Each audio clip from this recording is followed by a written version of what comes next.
Pinabulaanan din ng Department of Budget and Management o DBM ang ulat na inedit at pinunan nila ang mga blankong pahina sa 2025 General Appropriations Act. Paalala ng kagawaran sa publiko, huwag magpabiktima ng fake news. Si Clazel Pardilla ng PTV sa Balitang Pambansa.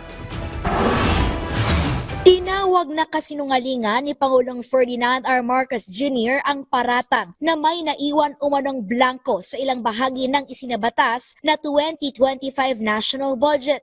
He's lying. He's a president. He knows that you cannot pass a GAA without with a blank. He's lying. He's lying because he knows perfectly well that that doesn't ever happen. Kasinungalingan yan.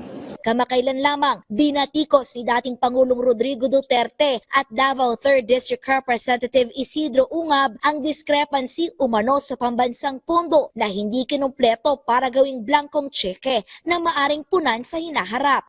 Sa kasaysayan ng buong Pilipinas, hindi pinapayagan na magkaroon ng item ang GAA nang hindi nakalagay kung ano yung project at saka ano yung gastos, ano yung pondo. Hinikayat ni Pangulong Marcos ang publiko na tingnan ang website ng Department of Budget and Management para mapatunayan na kasinungalingan ang ipinalulutang na impormasyon. Una nang inalmahan ng palasyo ang pagpapakalat umano ng fake news o maling impormasyon ni Duterte na malisyoso at dapat kundinahin bilang kriminal na gawain. Sabi ni Executive Secretary Lucas Bersamin, masusing pinag-aralan ng Kongreso at ng DBM ang higit 4,000 pahinang pambansang pondo. Siniguruan niya ng pamahalaan na walang puwang o maiwang proyekto, programa o aktibidad na walang pondo bago lagdaan at gawing batas. Nanawagan ng palasyo sa kampo ni Duterte na maging responsable sa kanilang aksyon at iwasan ang pagpapakalat ng maling impormasyon. Iginiit naman ng DBM na ang mga pahinang lumutang ay mula sa Bicameral Conference Committee report at hindi sa General Appropriations Bill.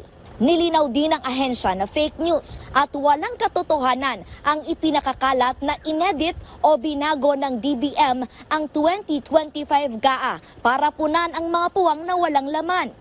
Kasunod ito ng pagsasagawa ng system maintenance ng ahensya kahapon alas 10 ng umaga hanggang 1:00 ng madaling araw kanina. Layo nitong mapabilis ang pag-access sa website ng DBM. Makikita ang kopya ng 2025 GAA at National Expenditure Program sa website ng DBM. Nakapareho sa inupload noong January 3 at nakaimprenta sa 2 kapulungan ng Kongreso. Kumpleto ang nilagdaan at isinabatas na pambansang pondo.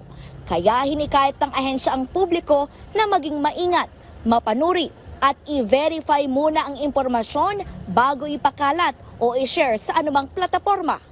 Mula sa PTV Manila, Clazel Pardilla, Balitang Pambansa.